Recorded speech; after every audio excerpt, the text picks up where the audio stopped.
Shalom, shalom, bien-aimés dans le Seigneur. Bienvenue dans le pain quotidien. Nous sommes aujourd'hui le mercredi 24 juin 2026 et Dieu nous fait la grâce encore dans le cadre de ce pain quotidien de recevoir de lui des paroles pour nous aiguiller et pour nous conduire dans le grand thème de cette année et dans le thème de ce mois qui est la grâce de la délivrance. Je prie au nom de Jésus que ces paroles nous accordent de voir la grâce de la délivrance encore être déversée pour nous sans réserve. Cette semaine, bien-aimés, notre thème, c'est conserver la délivrance. Nous avons besoin de conserver notre délivrance. Bien-aimés, c'est triste et c'est grave quand nous voyons des personnes que Dieu a rachetées de la débauche, que Dieu a délivré du mensonge, que Dieu a délivré de la malédiction, des personnes à qui Dieu a accordé de grandes délivrances, malheureusement rétrogradées, malheureusement rechutées, malheureusement être dans des conditions encore plus pires, encore graves. C'est vraiment triste. Et qu'est-ce qui s'est passé pour ces personnes? C'est parce qu'ils n'ont pas conservé leur délivrance. Je prie au nom de Jésus que le thème de ce matin, qui est la maison rangée, nous donne d'avoir un outil, nous donne d'avoir une saine éducation pour nous tenir préservés de toute forme de joug, d'oppression et d'attaque démoniaque au nom de Jésus. Le thème de méditation de ce matin est tiré de 1 Corinthiens chapitre 9, verset 27. Il est écrit: « Mais je traite durement mon corps et je le tiens assujetti, de peur d'être moi-même rejeté après avoir prêché aux autres. » Bien-aimé, lorsque Jésus parle des esprits impurs qui quittent un homme, puis revient dans sa vie, il parle de cet homme-là, de ce lieu qui avait été possédé comme une maison. Mais Jésus dit dans cette progression que si l'esprit-là vient et qu'il trouve la maison balayée, la maison ornée, la maison protégée, l'esprit ne pourra pas entrer. Mais s'il vient et qu'il trouve que quelque chose n'a pas été fait dans cette maison, il y a une vérité spirituelle profonde. C'est que il va réoccuper la vie de cette personne et sa condition sera pire. Bien aimé, quand nous lisons la Bible, nous voyons qu'au commencement, la terre était informe et vide. Elle était dans le chaos, elle était dans les ténèbres, elle était dans le tohu-bohu. C'est pourquoi toute cette semaine-là, nous sommes en train de découvrir les clés que Dieu donne pour chaque jour, pour que nous puissions conserver notre délivrance. Le lundi, nous avons parlé de la maison gardée, parce que nous ne pouvons pas chasser un esprit et laisser notre maison sans surveillance. Nous devons être alertes, vigilants. Nous devons appeler la puissance de Dieu. Nous devons appeler les frères. Nous devons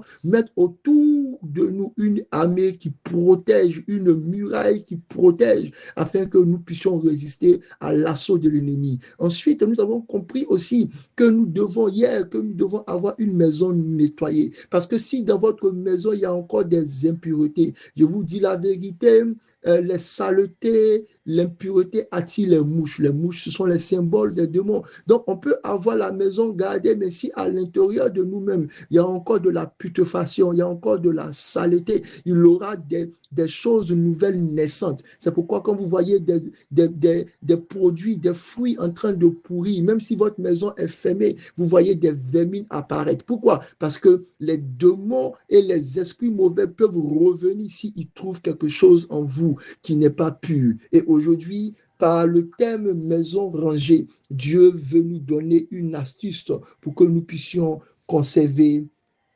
notre délivrance. L'apôtre Paul dit: « Je traite durement mon corps et je le tiens assujetti. » C'est là le secret de la maison rangée. Une maison rangée est une maison qui suit une discipline.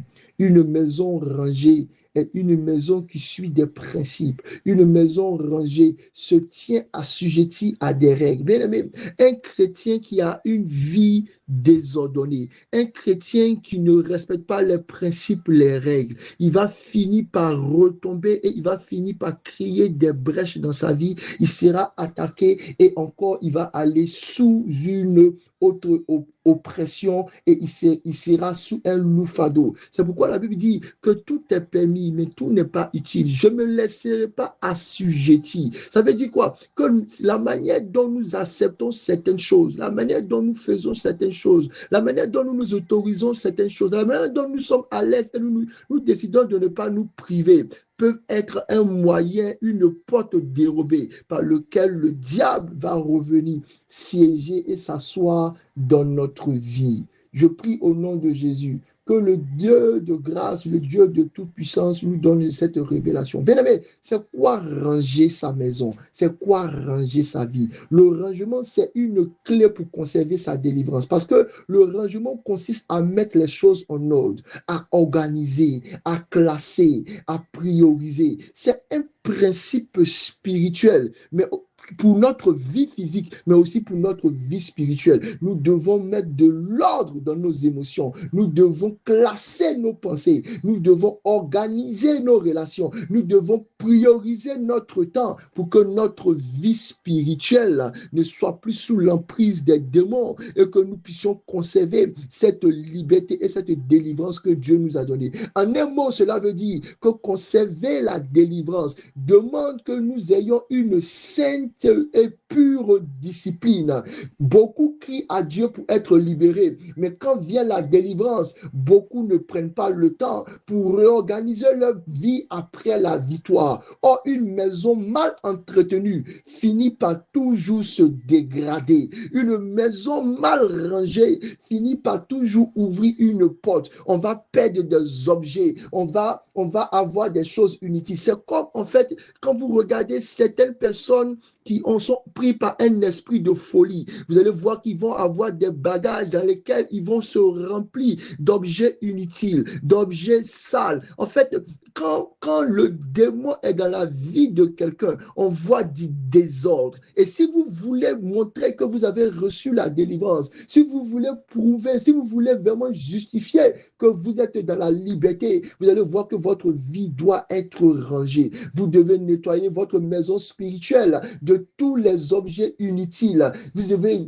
vider votre maison de tous ces déchets qui s'entassent dans les coins et dans les recoins. Vous devez rendre votre maison propre, ordonnée, de la même manière que certaines choses encombrent notre vie, comme les distractions, les relations stériles, les mauvaises habitudes, les paroles inutiles, les querelles sans objectif, les divertissements et les plaisirs excessifs et toutes les activités qui ne produisent pas de fruits réels pour notre destinée doivent être ôtées si nous voulons conserver notre délivrance. Parce que Satan trouvera dans ces choses qui sont souvent des choses légitimes un moyen encore de nous déposer sur notre vie des jougs pour nous maltraiter. Ces choses, sûrement, contribuent pour notre vie, mais elles ne sont pas utiles. C'est pourquoi je prie au nom de Jésus que Dieu nous donne l'intelligence pour bien ranger notre maison. Parce que dans une maison qui est bien rangée, on sait où se trouvent les choses précieuses. Dans une maison qui est bien organisée, on sait exactement à quelle heure les choses doivent se faire. C'est à l'image du temple dressé dans le désert. À des heures, il y avait des heures de prière. Il y avait des moments pour le temps pour la parole. Il y avait des moments pour la purification. Il y avait des moments pour le temps de sacrifice. Une vie qui a reçu la délivrance de l'Éternel est une vie organisée. Aujourd'hui, vous devez faire l'inventaire de votre maison intérieure. Vous devez regarder dans votre vie, voir les habitudes qui doivent être retirées, voir les relations qui viennent désorganiser votre vie pour que vous puissiez les réorganiser. Voir comment est-ce que vous allez prioriser chaque chose de votre vie. Quel péché doit être rejeté et quelle chose doit être remis en phase. Il y a 7 étapes que je peux vous proposer par la grâce de l'Éternel pour que vous rangiez votre vie selon le principe de Dieu. Premier élément, vous devez ranger vos fréquentations. C'est Somme dans ses premiers versets qui dit, il dit, heureux celui qui ne marche pas avec les méchants, qui ne soit pas avec les méchants, qui ne collabore pas avec les méchants. Tu veux vivre une vie libérée, une vie propre, une vie saine, une vie où les démons ne t'attaquent plus. Tu dois commencer à nettoyer tes relations. Est-ce que ça veut dire que tu n'auras pas des amis qui sont païens? Si, tu auras des relations avec les païens, mais tes fréquentations, mais ton assiduité dans cette sphère doit être modifiée. Vous devez ranger vos fréquentations. La deuxième des choses, c'est que vous devez ranger et nettoyer vos alliances. C'est pourquoi Dieu disait à Israël, je souhaite que vous ne mariez pas de femmes étrangères. Bien aimé, les alliances que nous avons, les amitiés, les relations que nous avons sont des portes dérobées par lesquelles Satan peut nous renvoyer sous une captivité. Le jour où le roi Salomon, en manque de discipline, dans ses relations, a marié des femmes étrangères, la Bible dit que son cœur a été incliné vers les dieux étrangers. Faites attention aux relations. C'est pourquoi, sans le dire méchamment, quand vous êtes sauvés, faites tout et demandez à Dieu de faire en sorte que vous soyez soumis pour les femmes et vous soyez en train d'aimer quelqu'un qui craint Dieu aussi. Ça vous donnera de marcher et de conserver votre délivrance. Parce que, comme notre Père l'évêque aime le dire, celui qui a marié la fille de Satan aura pour beau-père Satan lui-même et aura pour belle-mère la princesse et la reine des démons. Il faut faire attention à nos alliances. La troisième des choses, c'est que vous devez prendre soin aussi de votre apparence et de votre témoignage. Bien aimé, quand nous avons une vie rangée, nous prenons soin de notre apparence. C'est vrai que l'apparence n'est pas premier, mais tu dois être un témoignage. Quand les gens te regardent, est-ce qu'ils ont envie de critiquer? Tu dois t'habiller dignement. L'apparence est importante. Qu'est-ce qu'il y a à gagner pour une chrétienne à mettre sa poitrine en l'air? Qu'est-ce qu'il y a à gagner pour un chrétien à se... Non, mais bien aimé, on ne le dit pas souvent, mais c'est une réalité. Certaines choses sont des portes pour les démons. C'est vrai que je ne vais pas attaquer, je ne vais pas parler des tatouages, je ne suis pas contre ces choses, mais je dis simplement, faisons attention. Juste tatouer une marque, un signe que tu ne connais pas, va ouvrir une porte à un démon. Ton apparence et ton témoignage ne doit pas contredire l'état de délivrance intérieure.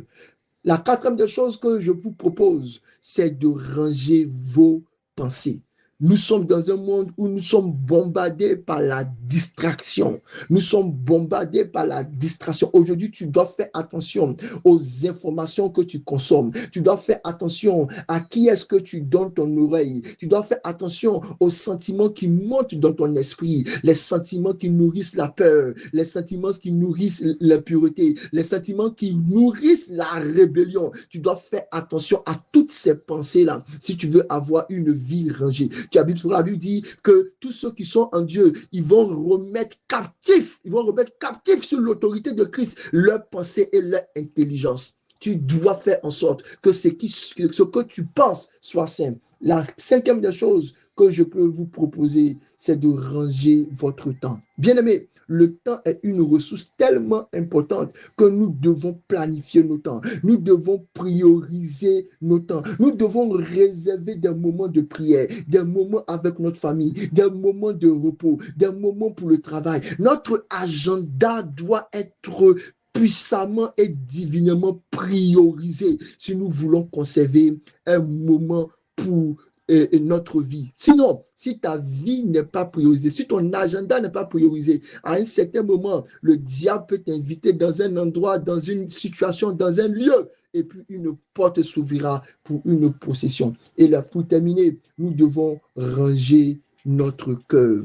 Aujourd'hui, nous parlons de la maison rangée. Bien-aimés, ayons les sentiments qui sont en Christ. Enlève ces sentiments de palabres, de disputes, de jalousie, de convoitise. Ton cœur doit être rangé. Tu dois vider ton cœur de tous ces déchets de la vie et repenser et prier pour que Dieu garde ton cœur plus que toutes choses, que Dieu te donne d'avoir dans ton cœur les pensées qui étaient en Christ. Prions ensemble. Seigneur Jésus, je refuse le désordre dans ma vie. Je mets de l'ordre dans mes fréquentations, dans mes relations, dans ma maison, dans mon temps, dans mon cœur. J'ai besoin de toi, oh mon Dieu. Viens m'aider, oh Père, à ranger cette maison, cette vie que tu m'as donnée. Que ma maison bien rangée attire la paix. Que ma maison bien rangée attire la sagesse. Que mon cœur rangé attire la présence de Dieu. Seigneur, je sais que le désordre fait oublier mes priorités et souvent m'éloigne des chemins de ma destinée. Je sais que le désordre crée des espaces où des choses importantes peuvent se perdre, où des esprits impurs peuvent se cacher. C'est pourquoi, oh mon Dieu, mon roi, j'appelle ta main pour organiser ma vie, organiser mes relations, organiser mon temps. Seigneur, je prie au nom de Jésus que le désordre soit chassé de ma vie, qu'il n'y ait pas de brèche dans ma protection à cause de la négligence, à cause du désordre. Seigneur, donne-moi, oh, donner toutes choses afin de ne pas gaspiller mes forces et mes ressources. Seigneur, je prie, oh mon Dieu, mon roi, car je sais que le désordre entretient la confusion. Le désordre provoque des retards de la bénédiction. Parce que quand Christ voulait multiplier le pain, il a demandé que les gens s'asseyent par groupe. Il a mis un ordre. Seigneur, c'est pourquoi, oh mon Dieu, mon roi, tout désordre qui retardait ma promotion, tout désordre qui retardait ma guérison, tout désordre qui retardait mon élévation, tout désordre qui retardait ma bénédiction. Seigneur, ouvre mes yeux que je le vois et que mes mains agissent pour remettre de l'ordre dans ma vie, de l'ordre dans ma santé, de l'ordre dans mes relations, de l'ordre dans mes projets. Seigneur, toi qui es le Dieu d'ordre, viens et règne dans ma vie au nom de Jésus. Bénédiction.